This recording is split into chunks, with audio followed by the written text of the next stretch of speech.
మనం ఆది బ్లౌజ్ని ఉపయోగించి కట్ చేసినప్పుడు డాట్స్ కూడా ఆది బ్లౌజ్లో ఎలా ఉన్నాయో వాటిని ఉపయోగించి ఎలా వేసుకోవాలో డీటెయిల్గా చూడండి. ప్రతిదీ కొలుచుకోవాలి. ఇలా కొలుచుకుంటూ వేసుకుంటూ మనకు ఆది బ్లౌజులు ఎలాగైతే ఉన్నాయో యాజ్ టీజ్ అలానే ఉంటాయి. ఒకదానిపైన ఒకటి పెట్టి రెండు పార్ట్లకి సమానంగా ఎలా వేయాలో డీటెయిల్గా ఉన్నది మన ఛానల్లోకి వెళ్ళి ఒకసారి చూడండి.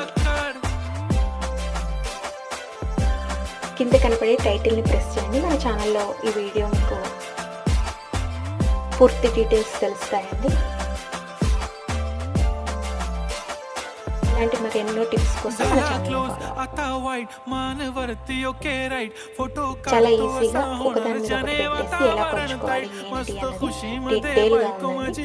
కటింగ్ కూడా పర్ఫెక్ట్గా ఒంటికి అద్దినట్టుగా ఎలా ఉండాలి అది కూడా పాతకాలం మోడల్లో అన్నమాట డీటెయిల్గా ఉంది. ఒకసారి మన ఛానల్ని విజిట్ చేయండి. Thanks for watching.